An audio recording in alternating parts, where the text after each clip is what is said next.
C'était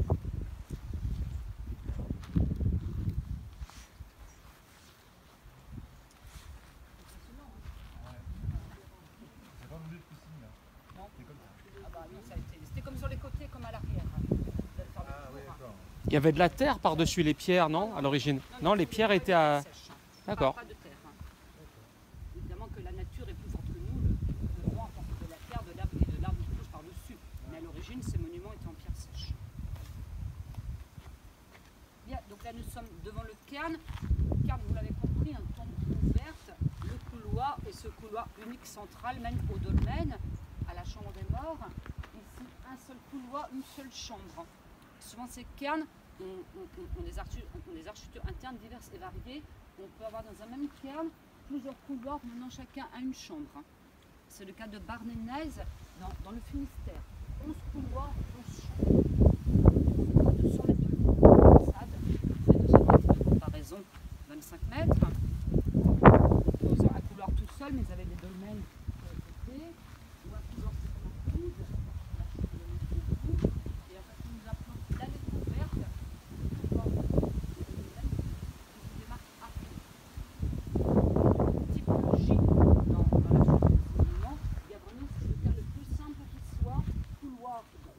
Dolmen carré ou couloir, architecture simple, architecture ancienne, ce monument, d'après les dernières datations, est daté de 4100 avant notre ère.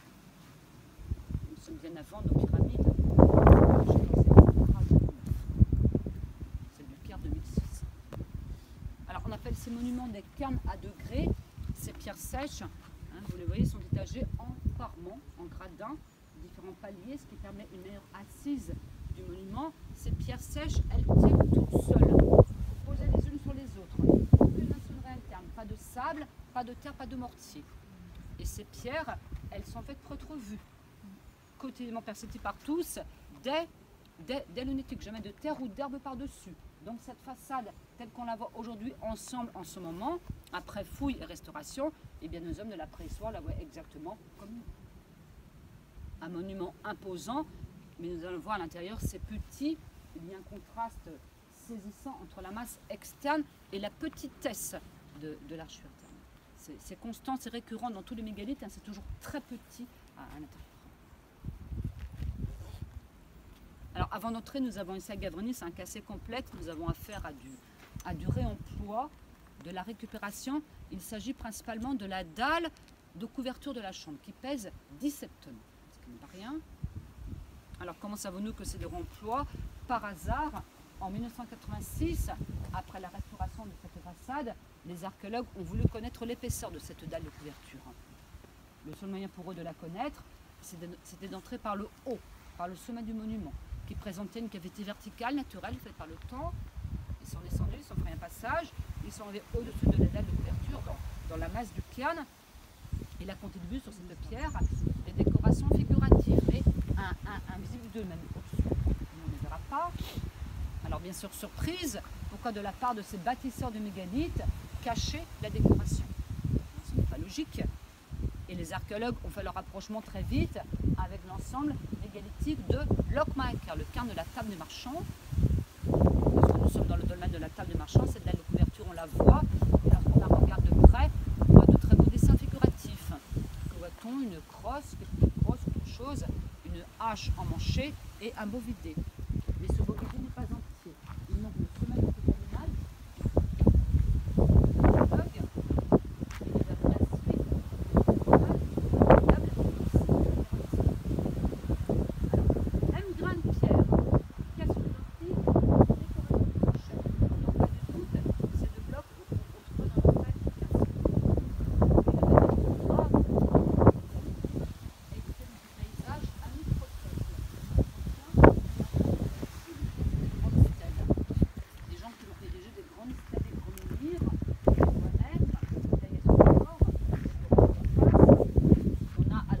Le fameux grand menhir brisé, qui par terre en 4 morceaux.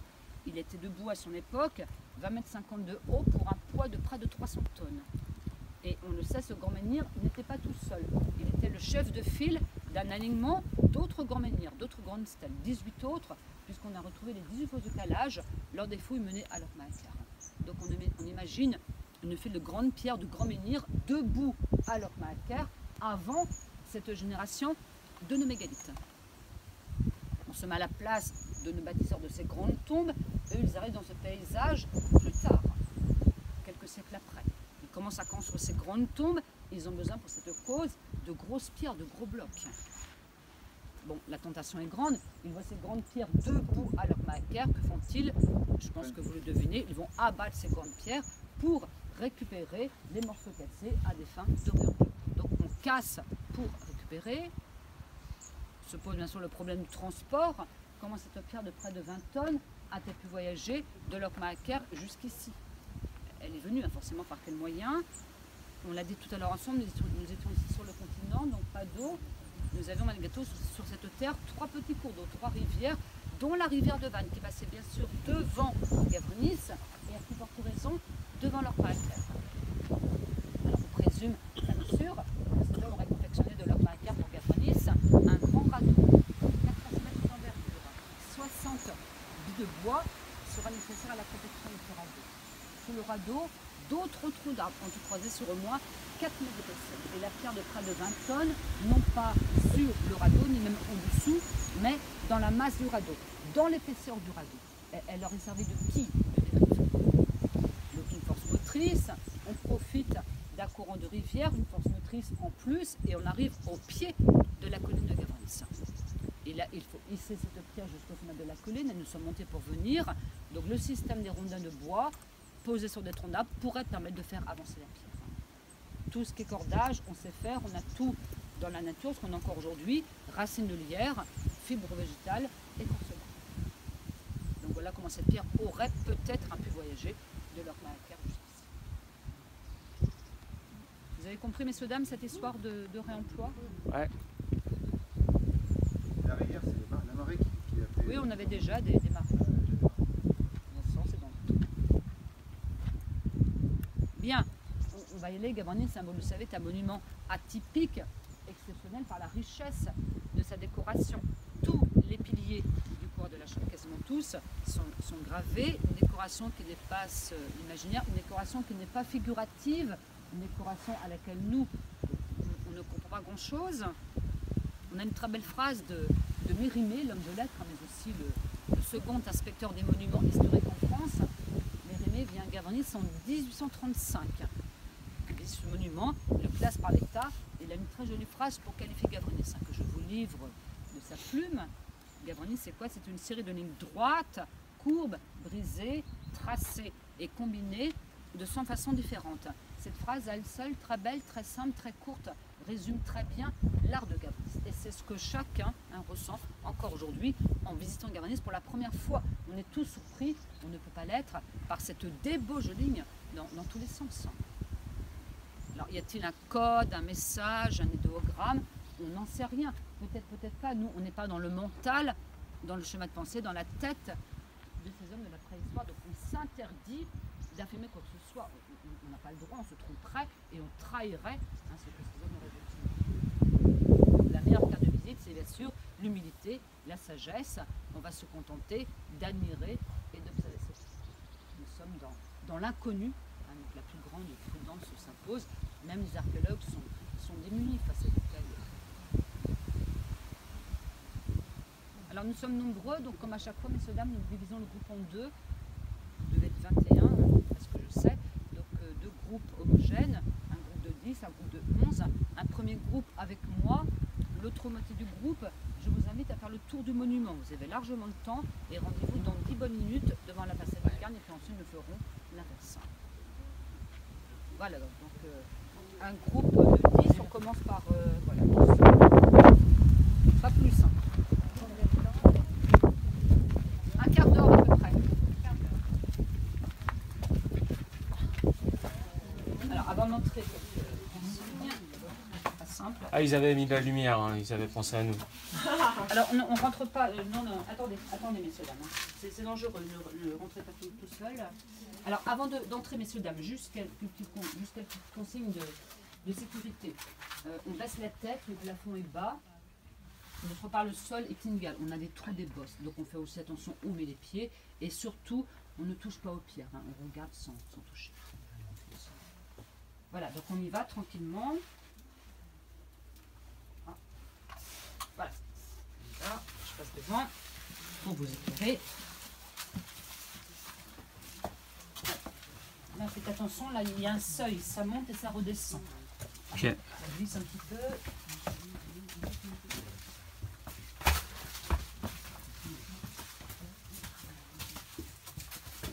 Attention, il y a une marche, ça monte et ça descend.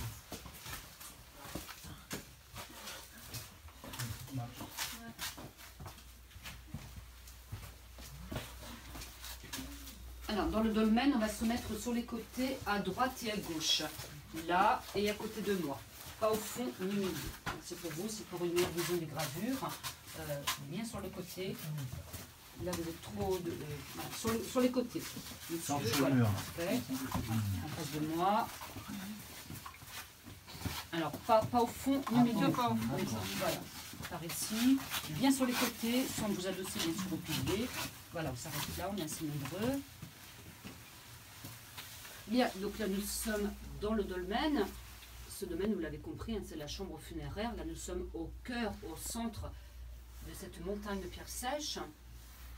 Pour mener à ce domaine, nous avons emprunté le couloir. Ce couloir, il est particulièrement long, 13 mètres.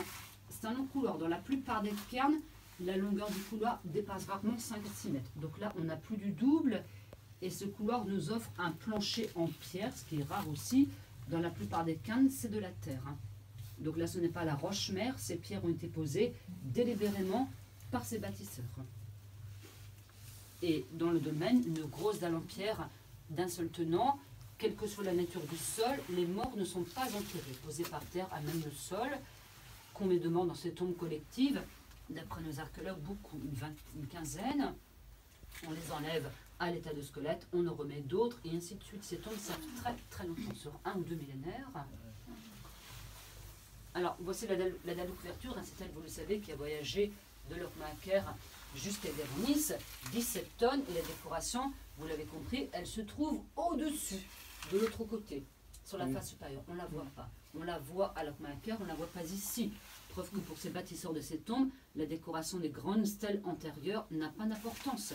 Ce qui compte, c'est avant tout le bloc, la masse, le réemploi, ce qu'on peut en faire. Par contre, tous les piliers du couloir de la chambre sont gravés partout du haut jusqu'en bas et sur toute la largeur. On n'a pas 1 cm² de vide, on occupe tout l'espace. Alors pour qui, pourquoi? Il est bien évident que cette tombe interpelle les archéologues. Cette tombe n'est pas comme les autres. Dans les autres mégalithes que vous connaissez, la décoration est sporadique. 4-5 sur les piliers, pas plus. À Gavronis, c'est partout. Sans mentir, Gavronis est dans l'état actuel de nos connaissances la tombe mégalithique la plus richement décorée au monde. C'est du granit. Comment grave-t-on le granit? Ces hommes avaient pour outil des percuteurs en quartz. Sol de quartz, qui est une roche dure, coupante, permet de graver le granit. Un travail long, harassant, car ces hommes doivent sans cesse raviver les arêtes de leurs outils. Le bon sens l'emporte, ces pierres auraient été gravées avant la construction du monument. Au jour, à la lumière, dehors, en façade, il est plus facile pour ces hommes de graver ces pierres à plat dehors, plutôt que debout, dans l'obscurité. Donc lorsqu'on construit le monument, les pierres elles sont déjà gravées. Alors que voit-on dans le dolmen? Principalement des traits, des lignes droites, verticales, qui vont se courber en haut à droite ou à gauche. Le trait, c'est vraiment le thème récurrent du dolmen. On l'a quasiment partout. Quelques exceptions. Là, nous avons du figuratif, vraisemblablement 2 lames de hache. Pas la hache manchée, la pierre, la lame, le tranchant en haut et la pointe en bas. Vous les voyez? Il y a ici quelques courbes, quelques demi-cercles qui annoncent la teneur du couloir. Dans le couloir, nous n'avons que des courbes, que des demi-cercles. Donc une décoration d'un registre différent. Voilà, donc le dolmen, cette chambre funéraire, hein, vous voyez, c'est petit. Alors, on va appréhender le couloir. On va commencer par ces deux pierres. Hein, C'est quoi les trous qu'il y a juste derrière? Alors, je vais en parler en toute fin de visite. d'accord. Oui, oui, je vais en parler en fin de visite. Alors, personne devant. Ne bougez pas tous en même temps, c'est pas forcément indispensable. Pas devant ces deux pierres que j'ai prises. Hein. Voilà, vous êtes pressés. Vous êtes un petit peu trop devant, monsieur, parce qu'il y a des gens derrière. Attendez, je vais mettre là. Merci. Alors là, on est vraiment dans l'univers de Gavronis, que des demi-cercles. Prenons le cas de ce premier pilier. Là, nous avons comme une ligne horizontale. Les demi-cercles vont naître, s'agrandir, se multiplier de façon très régulière. L'espace est le même entre chaque trait. On retient là ce principe et on arrive ici. D'autres au-dessus prennent la suite. Plus en hauteur, plus c'est la verticale. Et d'autres ici qui viennent s'inscrire dans un grand rectangle. La finesse, la régularité du trait. L'artiste maîtrise parfaitement son outil, son galet de quartz, pas un raté, pas un dérapage. Un travail d'une dextérité incroyable. Il creuse dans l'intérieur pour le fabriquer alors? Il grave, ouais. Par percussion. Je vous montrerai tout à l'heure en fin de visite comment il procédait. Alors là, une très belle pierre aussi, des demi-cercles qui s'imbriquent, qui s'emboîtent les uns dans les autres. Un ici, un là, un ici, un en dessous, ce qui forme un grand cercle, et d'autres demi-cercles qui partent dans tous les sens. Alors, comment voulez-vous, messieurs, dames, que nos archéologues d'hier, d'aujourd'hui et de demain puissent comprendre, interpréter de telles décorations? C'est impossible. Nous ne peut qu'admirer, observer ces pierres. On ne sait rien sur elles. Certains archéologues pensent que ce monument pourrait, pourquoi pas, relever de l'art, de la beauté, de l'esthétisme. Il n'est pas évident pour eux que ces traits véhiculent forcément un message. Ce monument pourrait être tout simplement beau en soi. Bon, ce n'est qu'une hypothèse. Hein. Il n'affirme rien, bien sûr. Là, une très belle pierre. Là, nous avons du figuratif, 18 lames de hache. Et ces lames de hache, elles sont gravées en relief. Elles se détachent de la pierre, donc un travail de gravure d'autant plus difficile. Et à côté, ce qu'on appelle le signe en V, le signe en chevron, qu'on a dans quasiment tous nos mégalithes. On ne sait pas ce qu'il représente, ce qu'il signifie, donc on s'abstient de tout commentaire. Lorsqu'on ne sait pas, il vaut mieux se taire, on pourrait être dans l'erreur. Regardez, en balayant ces trois pierres, on se rend compte de ce qu'est vraiment Gavronis, cette horreur du vide, le fait de décorer partout. C'est en cela, vous l'avez compris, que ce monument est atypique, exceptionnel. On n'a pas d'équivalence ailleurs. Alors bien sûr, c'est légitime. Les archéologues se posent des questions. Gavronis, est-ce un monument comme les autres? Est-ce une tombe comme les autres? Alors pas forcément. Et là, on peut s'avancer un tout petit peu et on va y réfléchir ensemble en observant celle-ci au cœur, au centre du couloir. Une des plus belles, hein, celle-ci. Je vais faire le feu. Vous avancez jusqu'à moi. Un petit peu derrière peut-être. Ici. Voilà, là c'est nombreux quand même. On y glisse. D'accord. Vous la voyez tous, messieurs, dames, cette pierre? Alors, cette pierre, elle est parfaite, toute plate, aucun relief, et en bas, elle s'incline, elle s'incurve légèrement. C'est très centré, c'est très géométrique. Nous avons comme des cloisonnements, des divisions. Là, nous avons une grande ligne verticale. En parallèle, une autre grande ligne verticale. Ici, une grande ligne horizontale. Si on prend le cas de ce trait horizontal, au-dessus, au centre, là où j'éclaire, va naître un demi-cercle petit qui va naître, s'agrandir, se multiplier une dizaine de fois et on arrive ici. Et à nouveau au-dessus, ça repart, ça recommence. Et sur les côtés, même chose. Et sur les bords de la pierre, d'autres demi-cercles qui la terminent comme une frise, de façon très, très harmonieuse. Est-ce que cette pierre veut dire quelque chose? On aimerait tous vous dire quoi, bien sûr, mais on ne sait pas. Des archéologues ont une théorie séduisante, récente. Gavronis serait peut-être un trop beau monument, trop richement décoré, trop différent des autres pour avoir une simple tombe. il songerait à autre chose. À quoi? Un lieu de culte destiné à initier les gens du vivant à appréhender le monde de l'au-delà.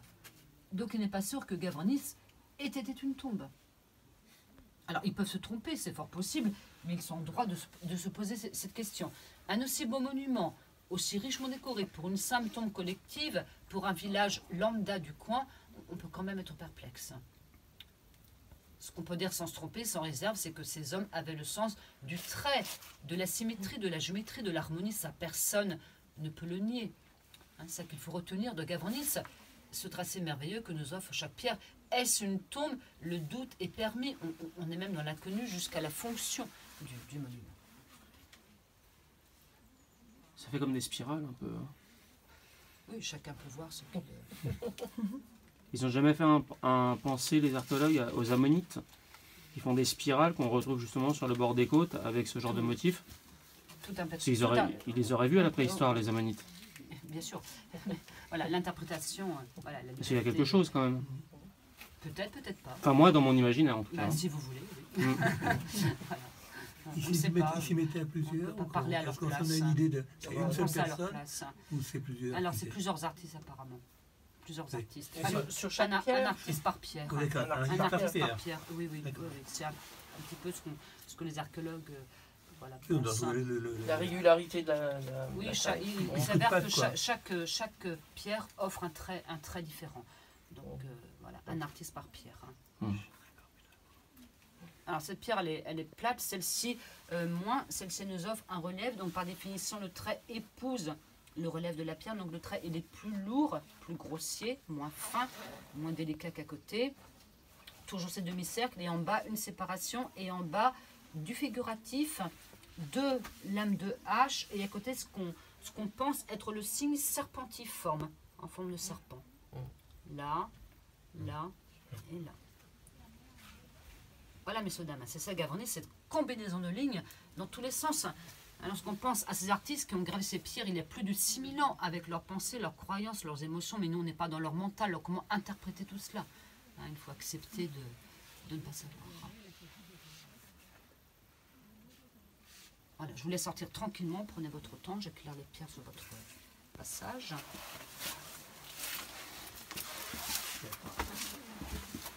Attention à baisser bien la tête. Hein.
C'est vraiment dans la partie cachée. Bon, ils avaient des torches, juste des torches. Oui, oui, oui. pour, Le gérer. feu, voilà. Le feu, on le maîtrise depuis 450 000 ans. Vous connaissez le feu. Et on voit les traces de fumée, non? Ça peut pas rester, Oui, mais ça c'est récent, D'accord. ça date de 40-50 ans. Ah oui. Voilà, je vous laisse faire le tour, messieurs, dames. Yes. On se retrouve devant le bâtiment Merci. d'accueil.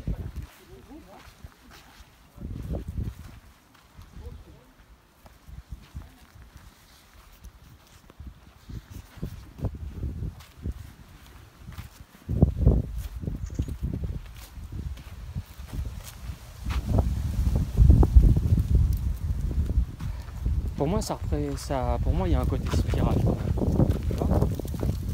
T'as des cercles qui se mélangent comme ça, t'as un côté spirale. Ouais.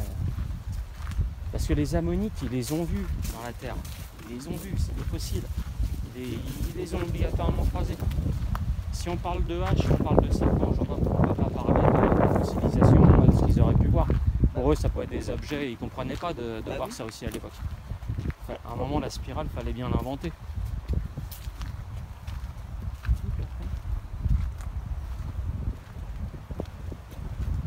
un druide.